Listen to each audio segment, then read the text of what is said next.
and that you love. Within reason. You do not have to love your colander. It does the job. Simple as.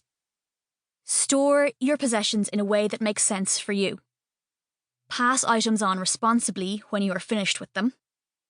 Pay more attention to how and why new items enter your home in the first place. It has taken me many years of discovery to reach this perspective. I used to be someone who collected scraps of fabric and paper, unwearable charity shop finds, and anything being given away, even if I didn't need it.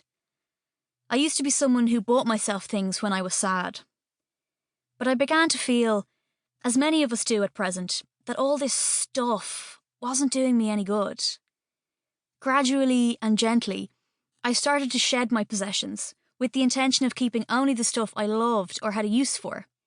And I built a business to help other people begin to do the same. I am by no means a minimalist. My philosophy is what I like to call mindful materialism. I love things, but I'm mindful about how they enter my life, how they are cared for, and how they leave when I no longer need them. This process takes time, and along the way it can sometimes feel as if you're taking 2 steps forward and 1 step back, like any life adjustment. My own path to get to where I am today has not been straightforward, and I have often wished for the power to put some order on the chaos. Across the last 10 years or so, I have been a costume designer, an events producer, a poet, a book reviewer, a psychotherapy student, a sustainable fashion lecturer, and a waitress. I've also suffered from several debilitating bouts of poor mental health, which ground my life to a complete halt. I've shuttled back and forth between house shares and my family home, dragging my constantly mushrooming possessions with me. My life has been messy. But this book is not about how decluttering cured my depression. Such fairy tale neatness is not possible. This book is about self-acceptance, not self-optimization. I still find unneeded things in my house that I can't seem to get rid of.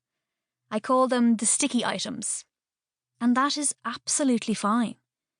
Perfect is the enemy of better. If we can better understand our patterns of shopping and hoarding, actually use and appreciate our possessions, and be kinder to ourselves, our jam-packed lives might become a bit more manageable and a bit more peaceful, even if the world around us continues to be chaotic. I have not only lived this process, I've studied it. At the London College of Fashion, I immersed myself in the history of clothes and their cultural importance, but also more broadly in the history of stuff and how we interact with objects. It turns out that wanting stuff is a fundamental part of our humanity and not something to be written off completely as an ill of the modern age. Humans have desired objects for both practical and fun purposes for centuries. They help mark our status and create our identity, bond us to each other through gift-giving, and hold important places in both religious and secular rituals.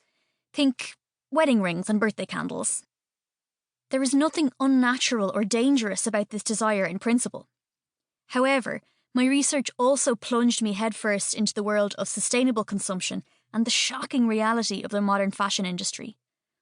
It is a useful and terrifying example of how the modern global system of mass production and cheap products is hurting people all over the world and affecting how we value what we own.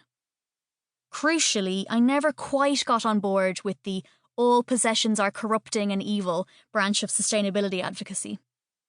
I learned that while it's easy to dismiss all consumerism as wasteful and selfish, this is far too simplistic an argument. My approach as a decluttering consultant has grown out of this understanding of the pitfalls of capitalism, but also from a respect and appreciation for the items with which we share our lives. It's so important to understand why we shop and why we find it so hard to get rid of stuff. I have woven this information throughout the book so it can be digested easily. I have also included stories of clients I have worked with. Details have been altered slightly to respect their privacy, in the hope that they may help you notice any unhelpful patterns in your own life. Some habits are universal, but it is important to note that when it comes to reorganising your home after a declutter, I have seen again and again that no 2 households are the same. This is crucial to mention because too many home organisation books present broad descriptions of personality types, as if we all fit into neat little behavioural boxes. I would be foolish to